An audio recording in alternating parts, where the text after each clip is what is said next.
Hello, and welcome to NPCs of Wildemount, reviewing Critical Role. Guess what, Ollie?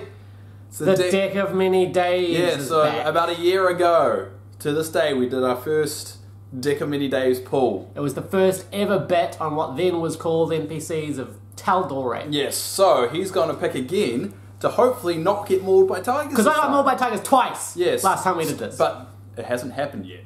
So you could still change your destiny. So what's it going to be? You have no idea how seriously I take this. If this is the 9 of diamonds, I'm going to freak out. That very could be. That's the 9 of hearts, I think. I got bad news for you. No, I'm not getting killed by another one of these. Okay, no, it's not by tigers. Okay. It's by meerkats. No, come on!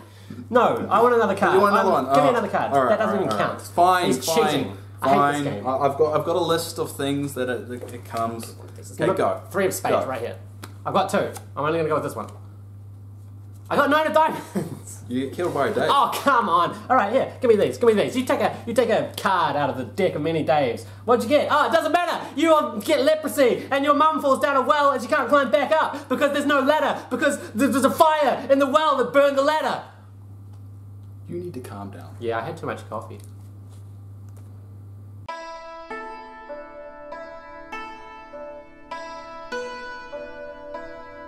Hello and welcome to NPCs of Wildemount, reviewing Critical Role 2, episode 15, a double combat heavy episode with triple combat, wasn't triple it? combat. No, I think it was triple. Because 1, 2, yeah, my counting skills are not quite there. Triple combat. Macchiato.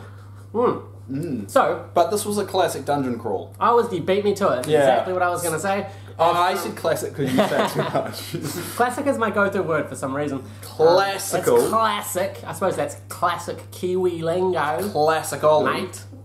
Is it? I don't think classic is a... Random. We used to say random all the time. Oh, that's so random. Man, that's random. Back in Christchurch. Is it? I'm pretty sure that was the name of a Disney show. And that as well. Yeah, so this is a fun episode. If I would say, if you have like a new dungeon master out there and you're just starting off in Pathfinder or 5th Ed or AD&D, whatever your thing is, Starfinder, and you're like, I don't know how to create an interesting, engaging dungeon crawl, this is the episode that you should watch because it had all the elements. Yeah. Or if you have got a DM that never gets to do puzzles, and he's got them all suppressed, and what he's like, I'm going to make them do all these. This is the episode for you. Because that's what it felt like. You can literally see Matt just being like, yes. This is my time. Dance my puppets. Solve my mysteries. Yes. So basically, we'll obviously recap the episode. Yep. So we're heading on the journey for the gentleman to basically kill this undead thing. So, Gentleman has been sending some of his troops down underground to deal with the scourge that lies beneath, but has had no success to date. So the Mighty Nein get tasked to delve into the subterranean realm and solve That's very the problem. dramatic. Thank you. Yeah, that's 4 years of drama school for you. All led you to here. So essentially we start with them in the boats, which is where we left off last time. Yeah, so they're basically split into 2 boats. So one boat is Yasha, Caleb and Not, and Frumpkin. The other boat is Jester, Ford, Molly and Bo. Sam, or Not, thank you, decides to try out his ring of water walking and skis alongside on the water by the boat, which was just cool. Another thing for aspiring DMs or seasoned DMs, water adds... Or just DMs. Or just DMs. Just if you're a DM. A person. If you're a person, or a highly intelligent sentient bot sent to destroy the world, you will know that the missile defense code in the US for 8 years was just 8 zeros. So, you watched The Terminator too much, don't you? I was really, that spun me out. It's like, that's going to happen. So adding water and boats to an encounter just makes a whole lot of new thinking required. If you want to attack, you can't really do that while swimming, so it's a real fun tool to use. Yes. So they kind of journey along, and they kind of go through the tunnels, and then they come across an encounter. Yes. Stalactite detaches itself from the roof and plummets upon our favourite goblin, Not, and essentially smothers him, much like the... You did the the rug from the previous episodes. Yeah. Yes. But basically it's a bit of travelling. Yeah. To be honest, I didn't think too much happened until they came across the Dark Mantle. I know that word because I did a live stream and people told me. Yes, new content on the D20 Multiverse. Live streams of Dave and myself. We tried it the first time today. And it worked. Yeah, so, and today being Monday, and you guys are watching this Wednesday. It's something we'll probably might do more and more. It was just testing while I was watching the episode for the first time, having an audience there to help us with the reviews. So basically, some bit of new stuff here on the D20 Multiverse, which is always good. So essentially they go along in the boats, investigating as they saunter. I quite imagine that there's nice little whistling music in the background as they kind of row, like, you know, along the streets of the Riverdales. I think you think this is way more romantic than it actually was. More like in a dank cave. It was a dank, musk dark smell. cave, and they were kind of didn't know what was going to happen. But essentially they find this rock slide that kind of causes them to pause and think, maybe we should see what's behind this. So they kind of go to see what's behind it. And they find what's behind it. It was a staircase. Oh, that was after Dark Mantle. Oh yeah, because the Dark Mantle happened. I was trying to work out. I was like, did I miss this? I think we kind of breezed over that. Yeah. So basically, they have a little mini. I would say a mini encounter. Would you call it? It was just, they didn't finish the battle. I think they realised that they might have been a little bit outmatched. Yeah. And fled. So they face the Dark Mantle, which I'll put up a picture here. And over here, and up here. Oh God. Thanks, Ollie. No worries. So here's a picture of a banana. Yeah. No, I hate bananas, and you know that. I forget. Yeah. So they face the Dark Mantle, and it kind of blinds them. They have a bit of an encounter, and they kind of beat it back, you could say. And then whether the elemental or golems, it wasn't really kind of sussed out. We didn't have too much time to discover, really. Yeah, they kind of came from the side. I kind of put them down as like security guards for the tunnel. Yeah, that makes sense. But they decide to basically GTFO and basically just keep going, and kind of leave that be after they kind of beat back the Dark Mantle enough to carry on. So they roll some strength checks, and Yasha just powers the boat like a speedboat powered by a Tesla coil from Dimension W, and just rock through this subterranean realm. And that's when they come to the rock slide and decide to do some investigating. Yeah, so they get off the boats. Yes. And this is really where the puzzles kind of start kicking in. Yeah, so this is the start of the dungeon crawl. Not kind of checks for traps. Yep. Kind of would say about 30% successful. Yeah, she gets hit by a few. Now, I did notice in this scenario when the trap activated, instead of having the player not roll a dexterity saving throw, which standard kind of procedure, Matt chose instead to use the die and roll to attack against Nott's AC, which I think is a choice you can make as a DM. Which one of those two you're going to go with? It's really entirely up to you if you consider it an attack or a reaction or that kind of thing. Personally, I prefer the roll to hit, because you can add your modifier +5 to hit, as generally standard in the monster manuals for attacks, and that makes it easier to set the difficulty rather than roll a dex save, especially with a character with a really high dex like Nott. Yeah, I guess it depends on the party. Yeah. I mean, if how the DM wants to roll with it. I just Oh, get it? Because dice roll. Wow. No one laughed. Condescending clap from yourself. I don't know if you can do it yourself. Yeah, so, you can condescendingly clap for yourself. It's a rule. Learning things all the time. So yeah, essentially Matt made an interesting DM decision, and I think I want to see if he does it again for the next kind of trap, because he used to make a dex save quite often. Yeah. So we kind of carry on, and we go to basically a chamber with a strange little puzzle on the roof. It was like the symbols were on the roof. The symbols were on the roof, and there were urns hanging from ropes and some bowls with inscriptions and carvings. This caused the party to go, all right, okay, we need to figure this out. And they kind of split up and started going around, and Dave's phone went off. That wasn't mine, that was Jason's phone. No, Jason's phone went off, because where is Jason? He's upstairs having a shower. That's really relevant. Wait. Anyway, sorry. Lost in Wonderland. So essentially they start trying to figure out what the hell's going on with these symbols, and they find a plinth in the centre of the room with an interesting kind of circular pole-shaped hole in it, just big enough for Ford's finger, as he discovers. Yeah, it's kind of like when you come across a puzzle, the party has to try and work out what to do. So they're basically prodding it, kind of working out what's the trick, what's the gimmick to actually solve it, and it takes a little while, because during this process they find an urn. and basically they unleash will-o-wisps. Will-o-wisps, which are very interesting creatures. I learned that again on the live stream. I learned a lot on the live stream. Very high AC due to their very, very dexterous nature. Yeah. Very hard to hit, not a lot of hit points if you do manage to get it. However, the party figures out that while fighting these things and taking a fair bit of damage, the actual better way of destroying them is to destroy the urns which they are bound to.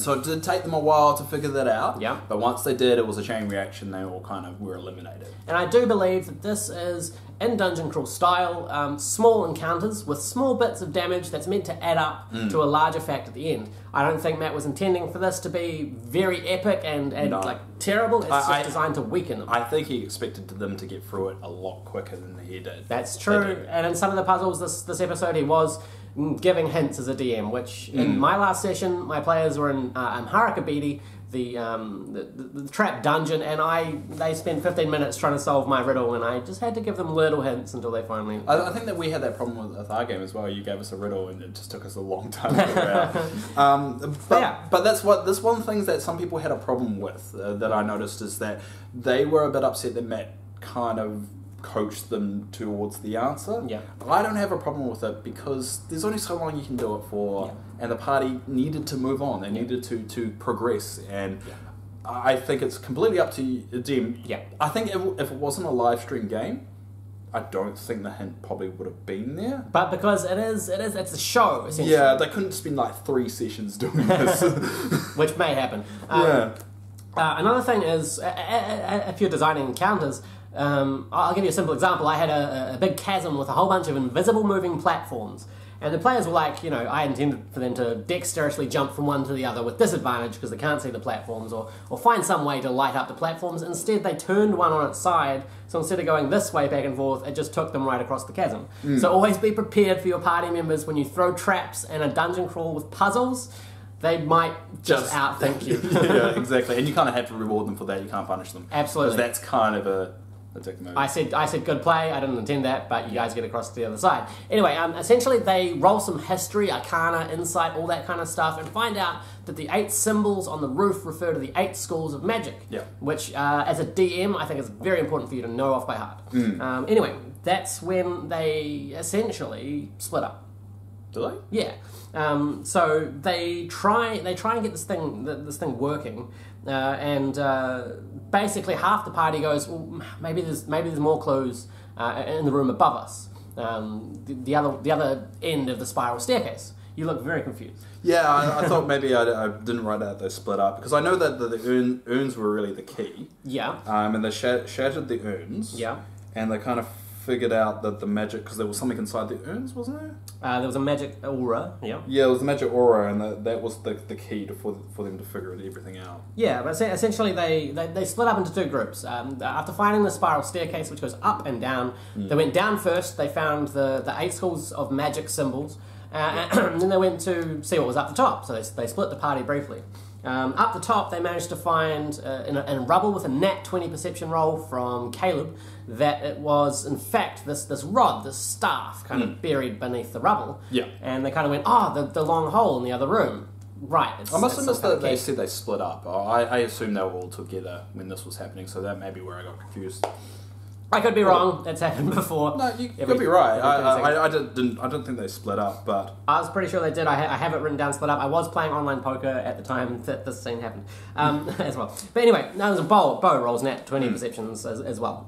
Anyway, essentially they grab the staff, they put it in the hole, and they try and turn it, and nothing happens. And they're like, "Oh, come on, we thought we had it." And then something up top opens up, and then the cube comes down. Huge gelatinous cube. Well, this was actually after... I looked at you just to make sure I was right there. Yeah, well, I was right. Actually, Jester says, well, one of these schools could be necrotic. What happens if we do some necrotic damage? Woof! And that's what got sucked. So the necrotic damage gets sucked into the rod, and that's when the roof opens up and gelatinous cube. Do you think any magic would have done that, or was it specifically because it was there was discussion about this, and no one knows for sure. It was theorized that for each wrong type of magic, there would be a consequence. A different trap or monster or something. Because later in the same room, another trap door kind of opens up to let them out. There could have been more. I kind of put it as like every time they were making progress with figuring out the puzzle, there would be something that occurred. So like the first one was the wisps. Yeah. And then once they defeated that, made a little bit of progress, that's when the jelly thing came down. Yeah. So I don't know whether it was to do with the magic or with the fact that they were making progress and these were the things that were coming out. Right, yep, and I guess we'll never know for sure unless, Matt, you want to comment below, because I'm sure you're watching this. Yeah. Anyway, essentially, I think Liam was one of the players at the table who knows the gelatinous cube, and essentially went, oh my god, we're going to die, we're doomed.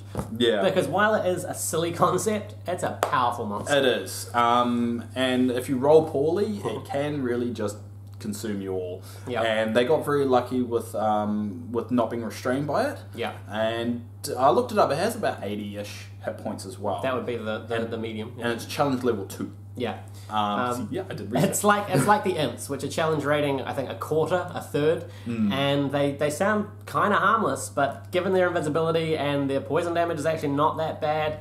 Sometimes you really have to gauge if the monster manuals put the challenge rating. Yeah, it's like statistically it's a 2. Yeah. But they don't really add in the elements when they got special traits. That's not a numbered value, so I think that's where it falls away. So essentially, this thing can eat you up and just hold you within itself, and you just take acid damage because it's a corrosive substance over and over at the start of each of your turns. And that's why I'm Frumpkin. Oh my god. Yeah. So the whole chat freaks out. Liam freaks out when Matt picks up Frumpkin when the He doesn't like cats. Matt doesn't like cats, I swear. He's got a thing against Frumpkin. He did actually say that I was just messing with you, he's not actually taking any damage. Yeah. And Caleb was like, oh thank god. And So then the chat went, Matt, you bastard. Yeah, basically. But they basically just fight this thing. Yeah. This jelly thing. Is it Jester that falls? Jester falls, not crits, and does 28 points of damage. Then gets Fury of the Small added to that, which is his goblin level. Matt thinks. I didn't double check. He wasn't sure, which is another 4. So at a level 4 character doing 32 points of damage. It's pretty good. It's the rogues, man. I tell you, man. My favourite class. Yeah, so as things were looking slightly getting in the dire situation, Yasha gets the how you want to do this, which I believe it's the first one for Ashley. Yep, for the new season. Yeah, and that's awesome. And they basically get rid of the jelly thing. I love Ashley so much. I'm so glad that she's going to be here for the next foreseeable future, because I always felt like it was missing something when she wasn't there. Yeah, we need more character development. There was a moment that Sam turns to Yasha as well, and this was I think was just after the break. Yeah. Trying to get Yasha to kind of say more, because if you notice, Yasha in character hadn't said anything for the entire episode. Yeah. So I think it's going to need a few. I think Yasha needs some character-focused development. Well, I'm really looking forward to Yasha's one-on-one with Matt. I think that's going to give us the window into her character and her backstory that currently we're just waiting for. I think it's going to tie into why she's not there, what happened with the Stormlord sucking her away. There'll be a story there. There will be a story, and I think we're going to get more of that, but I feel like it's going to come near the end when Ashley is going back to work over in New York. I think they film in New York. That sounds about right. Yeah. Now, I'd like to just unveil my drawing of the week, because I'm committed to doing this, and I'm just going to do it every week. He is committed to doing this. I know, because I edited it. So essentially, it's a quick one this week, because I had a lot going on. I didn't have too much time. But it is a still from the Gelatinous Cube battle, without the Gelatinous Cube, because I'm not... and there's a hole in it as well. To be honest, it could be a battle from anything. Yeah. But it's bow and not, and we'll just edit that in, but I'll hold it up just for no reason at all. Yeah, you'll scan that in, so you'll see it pop up. Yeah. I said I'd do one every week until I get good. Settle in, it's going to be a while. For constructive criticism's sake, the one from last week. Yes, I put more time into the last one. I like last week. I do like Not in this one, though. Look how cute she is. She's so little. Well, where's Not? That's not there. That's not. That's not. Because she's little. See, she's got the hood and the ear. Anyway. It looks like a Cyclops with ears. Like a mini Cyclops with ears. I thought it kind of looked like Louise Belcher from Bob's Burgers. Oh, I never watched Bob's Burgers. Okay. Just take my word for it then. Okay, I will. Anyway, that's when they start going, okay, well, hold up. Let's figure this out. Because we don't want to get it wrong again and fight another goddamn cube. The F-word cube. I'm really sorry. I'm trying to correct myself. We had a comment of someone that said I shouldn't blaspheme. I do it automatically. I mean, no disrespect to any religion. It's just part of my sarcastic... I think it's more about the New Zealand culture that we don't take religion too seriously. And 40% of this country is not religious. Yeah, exactly. So it's just in common, no one takes it too... Yeah. I mean, that's no excuse, but it's just... Yeah, I'm terribly sorry. I don't mean to upset people's faith. I'm a polytheist. I believe that all religions are correct simultaneously. especially That seems like it's such an on-the-fence answer. Everyone's right. No one's wrong. I'm a kindergarten teacher when it comes to that. Yasha's the only one. They try and figure it out. It takes them quite some time and a little bit of clues from Matt. Yeah, so this is the point where Matt kind of feeds them the answer, essentially. Because he says to Caleb, he says, make an intelligence check, and he does, and he says, okay, you get a sense. You get a sense that it sticks in your mind that the urns are full of ash. And that was his kind of clue as to what to do next. Yeah. So effectively they figure out the puzzle. Using that ash clue. And they open up a secret door, you could say, that was on the side of a wall. And it opens up to a new chamber. And this one has iron domes, pillars, braziers, 2 tables and chairs, a bookcase, 4 cages, more urns, a teleportation circle, and a massive sword. Oh, Chris, you got that all down. That's good. Condescending clap. That wasn't condescending. That was actually a legit compliment. No. Okay. Oh. Wow. I'm not used to... Yeah, I know. So give yourself a proper clap. There you go. Calm down or you'll not get one again. If you over-dramatise the good moments, I'm not going to do them. Anyway, essentially Caleb... and again, there's been some talk about Caleb's choices in terms of the stuff that he chose as spells and cantrips and all that kind of thing, and feats. Because he's chosen a very cerebral character. Most of what he's based it on is knowledge, arcana, figuring out what things are. And some people have said, you know, how much more efficient would he have been if he had taken greater restoration or some levels in cleric or some levels as a healer as well, because the party's kind of lacking. I'm like, yeah, give him time. It's only level 4. Yeah. I mean... Multi-class, you know, you and want plus to it get has to fit the character. These guys pick their spells and essentially what they can do based on their character's role-playing. They're not going to do it just because that would be useful. They're going to say, would my character have this ability? Absolutely. And I mean, that's okay if you go, I'm going to just pick the good spells or the good traits because that's going to be more effective in a party situation. But if you pick it for a role-playing point of view, it's different. And this party is definitely like, we pick things due to role-playing. Like, that's with Not, you know, Not has a lot of abilities that are more character-based abilities than just, this will be useful. Absolutely. Generally, you'd probably want a balance of that kind of stuff when creating a character, because minor illusion can be used for a lot of things.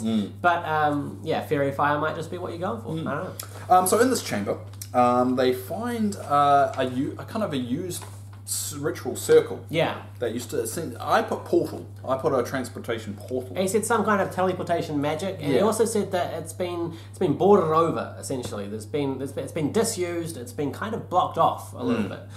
Anyway, they also find next to the giant sword, which is ridiculous. It's massive. Yash is kind of holding it... Someone's overcompensating. They find out that it's they find the journal of Sif Dufar. That's what I put. In Draconic. Duthar, so it's Sif spelled S-I-F-F, as Matt put it. Now this looks like... big name. It could very well be the thing that happens next. Or it could be just a follower. Or it could be a follower, or it could be some kind of hint at some kind of overarching story that's starting just to creep out into the light. And it could be who the gentleman's fighting against, but we find out about the Crawling King. The scroll talks of war and refugees and obsession of the Crawling King. Talks of a bounty hunter who had infiltrated this place eons earlier, and the king that had lost his legs.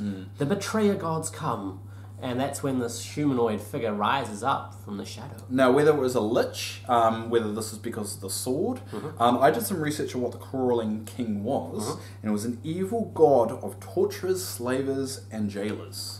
So he's a very evil kind of entity. Now, if you know about the calamity in the history of Tal'Dorei, you'll know that the gods kind of did some quite messed up stuff in the mortal realm.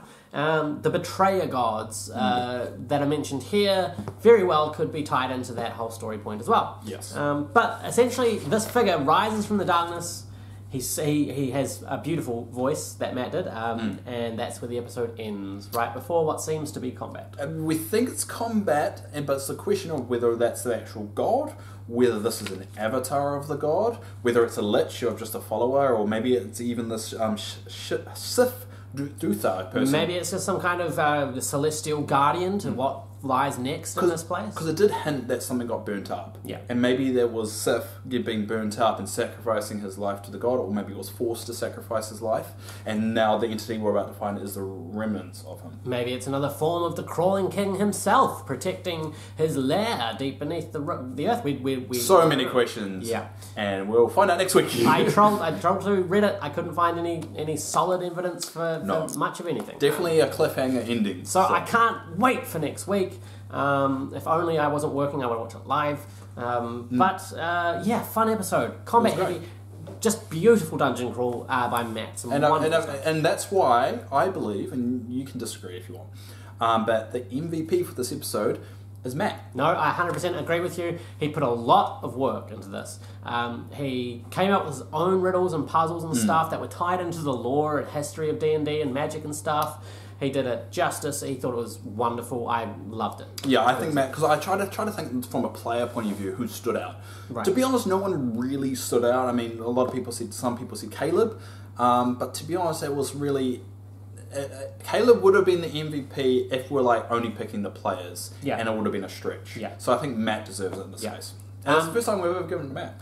Again, if you read the Tal'Dorei campaign guide, if you watched the first story arc, Matt puts like hours and hours a week into each session, into the stories. He's a wonderful writer. He's got an amazing brain, and his hair is fantastic. So, yeah, you love his hair, don't you? I do love his hair. Yeah, I can never grow that hair. I actually bought a bracelet off eBay just to be like Matt Mercer in the early days of this channel.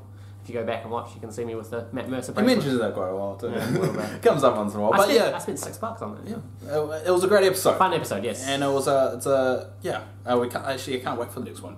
It's going to be really interesting. So we reached that point in the show where we read out some viewer comments. Yes. And because we're getting quite a lot of comments now, so we want to move to 2 comments per video. So he will read one, I'll read one, and then we'll go from there. So if you do want your comment mentioned in the next one, make sure you comment down below. Yep. But take it away. Oh, and remember, email us, get in our Discord, and all that kind of stuff as well. Yeah, all the links are down below. Yeah. So this is from Althea Ashby. Love the name, alliteration always. Hey, that was actually alliteration. I didn't even intend that. All right. So she says, Cree also called Molly Nonagon, which was interesting because 1, she kept correcting herself from saying, oh, Lucian, sorry, I mean Nonagon. And 2, Nonagon is a 9-sided shape. Now, from the last couple of episodes, the artifact that the guys had was a 12-sided shape. The 9-sided one, I do believe, is also, it's not a platonic solid in that it's not a perfectly symmetrical 3-dimensional shape. But it is in that kind of realm, a reoccurring theme to do with polygons, essentially. I don't know if this is leading to them finding 64 different polygons and creating a Nintendo 64 game, or if it's tied into the fact of the D&D dice, maybe the symbols, which are called platonic solids, are, some kind of celestial, god-like trigger or waypoint between the mortal realm, some kind of sacred symbols. I think there's something there. Or it could be just his name. That's also possible. Sometimes the most simplest answer, sometimes is the most correct. If you eliminate all possibilities, whatever remains, however improbable, must be the truth. But I'm not eliminating the fact that it could be some kind of shape thing. It could be a shape. That's the comment that I chose. Anyway. Sorry, Ollie. Sometimes I just have to. I have to. Yeah. Fair. No, it's fair. All right. I dish out a fair amount of sarcasm. I have to be able to take it as well. Yeah. It's fine. All right. So who was that by again? Oh, that was by the alliteration Althea Ashby. Thanks, Althea. So the next one we'll do is from P. Rook. And she says, I think Bo... Oh, so she's quoting me here. Yeah. I think Bo is going to get with Caleb. No, she says. I think Bo is clearly has a thing for Yasha, brackets, and other women. That and the Horus confusion. Come on, you guys. Fix your gaydar. Now, I want to defend myself here by saying it's never stated by Bo what exactly her sexuality is. Right. I like to think everyone's sexuality is in limbo until they decide. Or it has been stated in game. Yeah. So I think I've just kind of picked up the residue kind of relationship that Liam and Marisha had for the previous campaign. So that's maybe why I'm seeing that kind of vibe going on. Yeah. But yeah, I just wanted to defend myself that it's still a possibility because it's never really stated. And some people have mentioned when I was looking onto things like this that she has stated, the character of Bo has stated that she's dated guys in the past, but that could be before she discovered her sexuality or came out with sexuality. So I like to think all the characters whatever sexuality until it's actually stated in the game. So basically, sexuality is a spectrum. It's not a black and white thing, and we support every kind of sexuality out there. So it's reflected in the conscious and enlightened minds of the Critical Role cast and crew. And that's why we mentioned it in that way. We didn't mean to... I'm sorry if anyone took that offensive, like we're thinking because she was female she has to be with a guy. I didn't mean it that way. And we're also not trying to like put labels and box people. Yeah. It's whatever you want. So hopefully you guys took it that way. I just hated for someone to kind of get the wrong impression that that's what I was hinting at. So. We're actually totally LBGT friendly. All the communities. There is a secret story one day we'll talk about. We won't mention it now. I've just proof of that concept. Right, yeah. So thank you guys very much for joining us on NPCs of Wildemount. Yeah. God, we're looking forward to the next one. I can't wait to find out more about the Crawling King and all this kind of stuff. Remember, the D20 Multiverse at gmail.com, at the D20verse, Twitter, the Discord, the D20 Multiverse. Yep. Like and subscribe. Like and subscribe. Yeah. And also click the bell icon because what we're doing. Now is a good time to talk about what we talked about earlier. Yeah. We did a trial run. I personally did a trial run today about like live streaming me watching Critical Role for the first time. Now we don't watch the episode; we just listen to it, and people come along and talk. So if you do want to take a part of that next time we do it, I think Ollie's hopefully going to do one in the near future. Do one in the future. I definitely will do it next week because of how many people kind of came along and actually talked. Yeah. But make sure you subscribe and click the bell icon because that will pop up when we're actually live. Yeah. And because we're in a different time zone from the majority of people that actually do watch this, it will help to kind of be reminded. And also Discord, we will post on Discord too. And hey, check out all our Dragon Taverns, which we're filming tons of them the last couple of weeks. It's been madness. We've got a mad day of filming tomorrow, so check out those as they appear. And a podcast. And the podcast, which we're filming soon. Yeah. So thank you guys very much. Enjoy the rest of your afternoon, morning, evening, wherever you are in the world, here on the D20 Multiverse, where nerds are power. I'm threading them all together. But maybe that was a little bit too much. We love you all. Good night. Especially you, Steve. I figure there's got to be at least one Steve out there, right? Maybe. That would trip him out. Hopefully he's high.